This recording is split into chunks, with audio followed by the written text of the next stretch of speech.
রাজধানীর বাংলা একাডেমি ও হাইকোর্টের মাঝামাঝি এলাকায় হালকা লাল রঙের বিশাল ৩ গম্বুজ নিয়ে দাঁড়িয়ে আছে বহু পুরানো এক মসজিদ। ৩৪৬ বছর আগে তৈরি এই মসজিদের সঙ্গে রয়েছে হযরত হাজী খাজা শাহবাজ রহমাতুল্লাহর রাদিয়াল্লাহু আনহুর মাজার কমপ্লেক্সও। জাতীয় ৩ নেতার মাজারের পূর্বে দাঁড়িয়ে রয়েছে রমনা এলাকার প্রথম স্থাপনা অনুপম নিদর্শন সংরক্ষিত পুরাকীর্তি। কেউ বলেন ৩ গম্বুজ মসজিদ, লাল মসজিদ বা জোড়া মসজিদ, আবার কারো কাছে জিনের মসজিদ হিসেবেও পরিচিত। বলছি কালের সাক্ষী হয়ে দাঁড়িয়ে থাকা হাজী খাজা শাহবাজ খান মসজিদের কথা। আমি আসি প্রায় ৪০-৪৫ বছর ধরে এখানে। প্রতি রমজানেই ইফতারের সময় মাঝে মধ্যে আসা হয় আমাদের, আর জুম্মার নামাজ প্রায়ই পড়ি এখানে।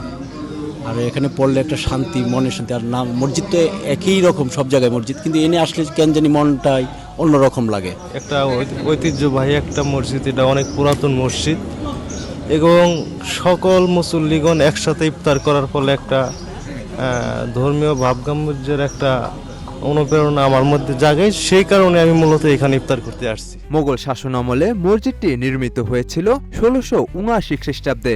এর প্রতিষ্ঠাতা ছিলেন অভিজাত ধনী ব্যবসায়ী ও বিশিষ্ট সুফি সাধক হাজী খাজা শাহবাজ, যিনি সুদূর আরব থেকে বাংলায় টঙ্গীতে এসে বসতি স্থাপন করেছিলেন। জনশ্রুতি আছে যে তিনি জীবিত থাকাকালেই এই মসজিদ এবং নিজের সমাধি নির্মাণ করেন। হযরত হাজী খাজা শাহবাজ বাবা রহমতুল্লাহ উনি ইয়ামিন থেকে আসার পরে টঙ্গী তুরাগনীতে তার বাসস্থান ছিলেন। অবশেষে এখানে ঘুরতে ঘুরতে এখানে পাহাড় পর্বত জঙ্গল টিলা ছিল, এখানে যে সামনে কাঁঠাল গাছ আছে এখানে তিনি কোরআন তেলাওয়াত করতেন।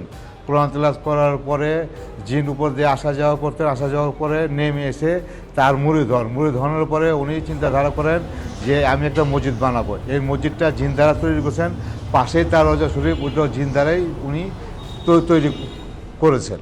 আমরা প্রতি রমজান এক মাসে এখানে ইফতারের আয়োজন করা হয়। এখানে ১৫০, ২০০, ২৫০ বা ৩০০, ৯৫ এইভাবে লোক প্রতিদিনই ইফতার করে যান। উনি তো সুবিসাধক ছিলেন, উনি তো অনেকে ওনার কেরামতি ছিল, ঠিক আছে। আমরা দেখতে পাই, আমাদের কোনো ক্ষয়ক্ষতি করে না, চলাফেরার মধ্যে আমরাও তার সামনে পড়ে যাই।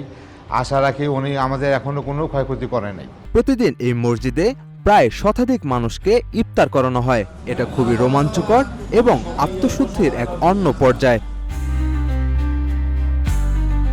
সাজিদ আকরাম, রূপালী বাংলাদেশ।